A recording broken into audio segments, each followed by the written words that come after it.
Olá, ano! Estamos indo hoje para o grupo 3. A gente vai trabalhar o capítulo 4. Mas primeiro, vamos corrigir a tarefa da nossa última aula? Peguem suas apostilas e vamos lá! 1. Página 314. A Bauhaus foi uma das primeiras e mais importantes escolas de design do mundo e tinha como ideal, a resposta é a número E, dar acesso às pessoas a designs bem elaborados, funcionais e de baixo custo. 3. Observe a imagem e assinale a alternativa correta. A alternativa correta é a letra B. É um móvel de design praticamente oposto aos ideais de Bauhaus, porque, segundo um dos seus mestres, menos é mais. Vamos para conferir? Página 315, peguem lá na página 315. Vamos lá. O nome Bauhaus significa casa da construção, letra C, ok?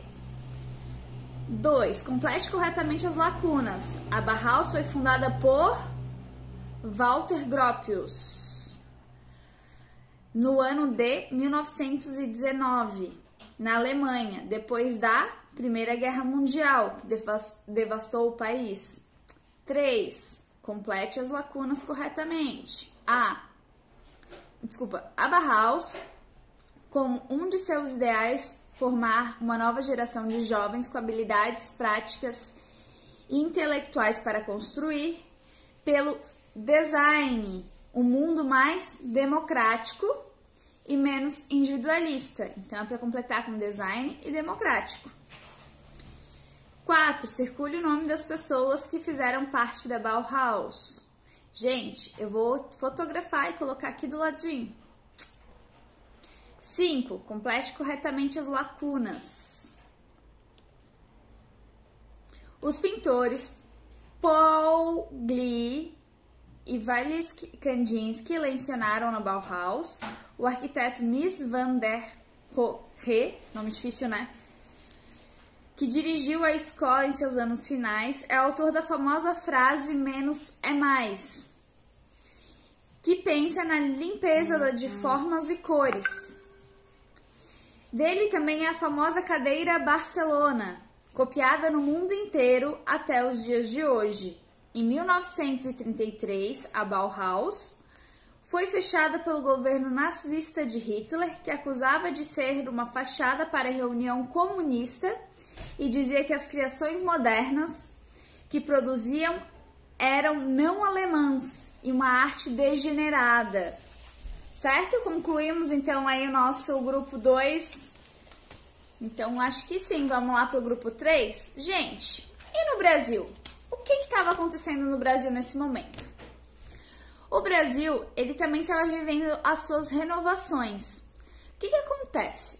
O Brasil ele é um país muito conservador em costumes e principalmente nas artes. A gente sempre demora um pouquinho mais para aceitar as mudanças no mundo das artes, talvez por fatores culturais. Mas então, o que acontece? Esse conservadorismo faz com que toda mudança que vai ocorrer tenha muita resistência. Uma prova disso foi a Semana de Arte Moderna em 1922. Vocês lembram que foi a Semana de Arte Moderna de 1922? Não? Sim?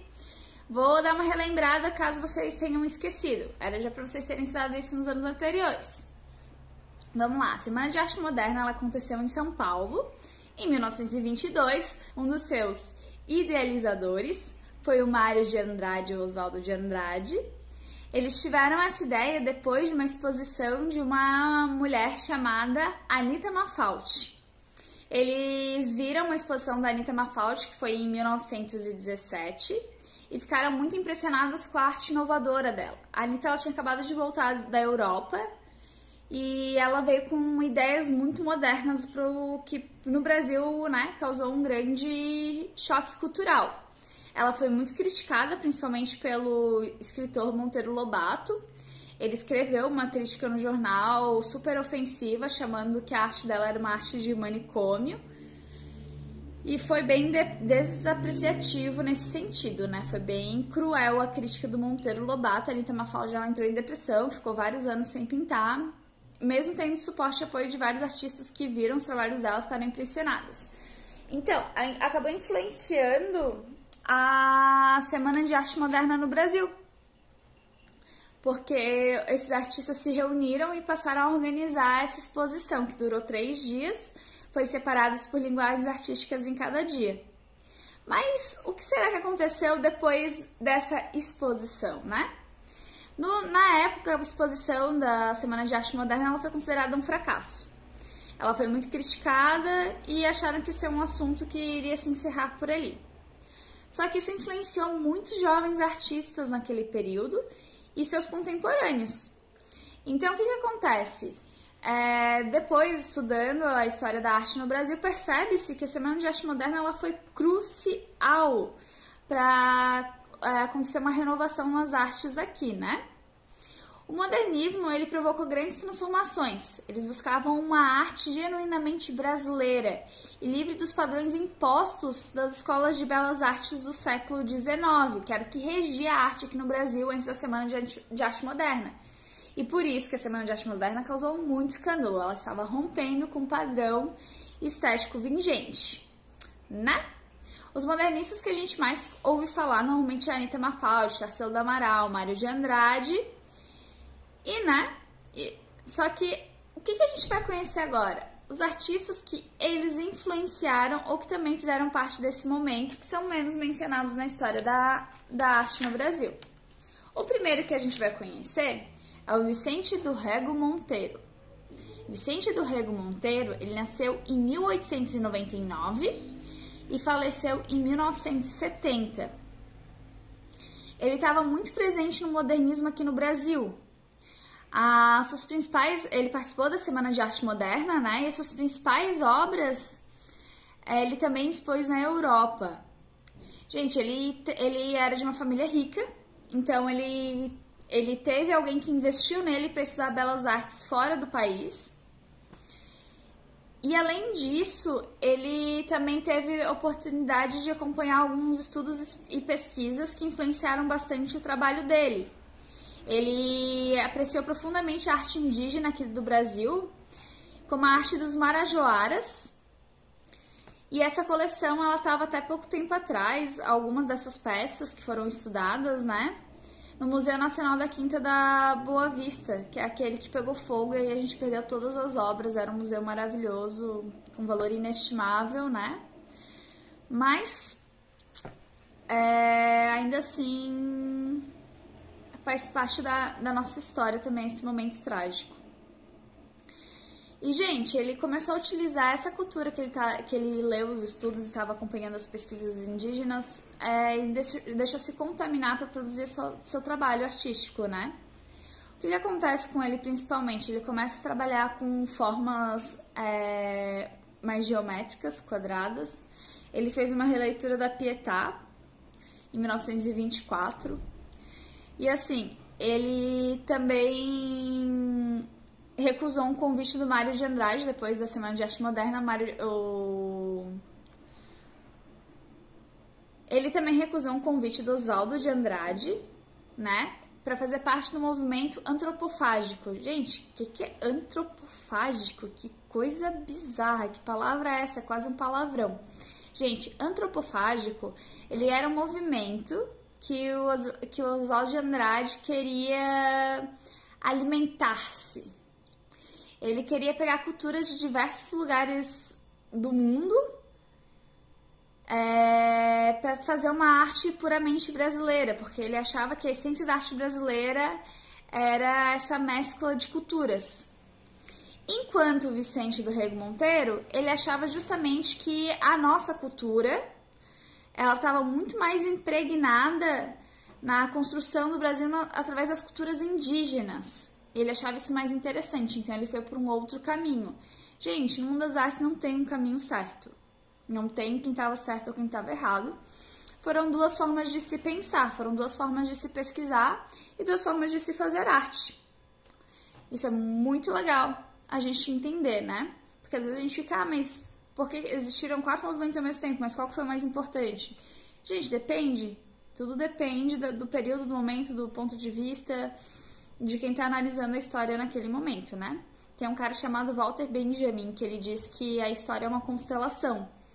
A gente não consegue fazer algo linear, a gente vai pegando as partes que a gente consegue ver desse universo histórico, né? Dessa constelação. A gente não consegue ver, e depende do momento que a gente também tá vendo ela. Gente, então ele criou muitos desenhos com máscaras, ele criou muitos desenhos inspirados em coisas indígenas, ele trouxe essa essência. Ele também trabalhou com teatro. Ele fez um espetáculo que se chamou As Lendas, Crenças e Talismãs dos Índios do Amazonas. Ele apresentou no Rio de Janeiro, ele tinha uma paixão muito grande pela dança. E é isso, gente. Acho que esse é o trabalho do Vicente do Rego Monteiro. Se vocês quiserem ler sobre ele, é na página 290. Vocês vão ver o QR Code da página 290. Isso vai ser tarefa também, eu vou repetir lá no final quando eu der o meu bloco de deveres, tá? E a gente vai conhecer mais uma pessoa. A gente vai conhecer o Luiz Cassiloto. O Luiz Cassiloto, ele nasceu em 1924 e ele faleceu em 2003. Ele nasceu, já tinha acontecido a Semana de Arte Moderna. Ele é um contemporâneo. Ele nasceu em São Paulo, em Santo André, né? É uma cidade do ABC Paulista. Ele começou pintando formas figurativas, pessoas, paisagens e natureza morta. Vocês lembram que a natureza morta é quando a gente pinta objetos e paisagens, né? Coisas inanimadas, seres inanimados, objetos. Gente, ele foi descobrindo a arte, foi testando.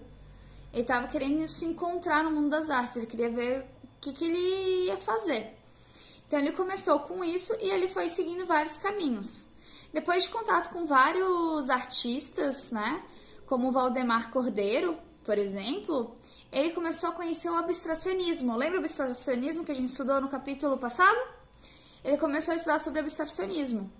E ele começou a sentir muito próximo daquilo. Mas logo ele abandonou, porque não era exatamente o que ele queria.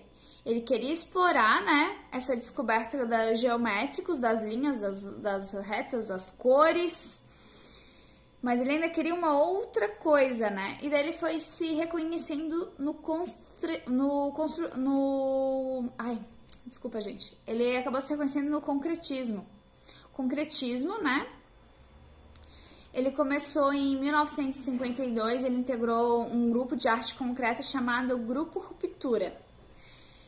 Junto com alguns outros artistas, Valdemar Cordeiro, Geraldo de Barros, Leopoldo Haar, Lothar Charaus e a Natal Lativslau. E eles começaram a fazer uma pintura, né, onde ele seguia sequências das formas geométricas e brincava com esses efeitos visuais. Mais tarde a gente saberia que isso é uma opiarte. Mas nesse momento ainda não se sabia o que era. Nos nossos próximos videoaulas, a gente vai começar a conhecer vários outros artistas que foram muito importantes aqui no nosso país e que influenciam até hoje a nossa arte em algum determinado ponto de vista, certo? Então agora, gente, nós iremos para os deveres. Vocês vão assistir os QR Codes da página 290 e 291, para conhecerem e aprofundarem um pouquinho mais sobre esses artistas. E eu gostaria que, se vocês pudessem, deem uma antecipada e já leiam as páginas 292, 293 e 294, porque assim vocês já vão conhecendo um pouquinho mais sobre esses artistas. Na 296 também vai ter a Regina Silveira. Lendo essas páginas, vocês antecipam um pouquinho o conteúdo e conseguem acompanhar melhor a videoaula. Em todo caso, os deveres oficiais é assistir os QR Codes, né? E é isso aí, galera. A gente se vê na nossa próxima videoaula. Tchau!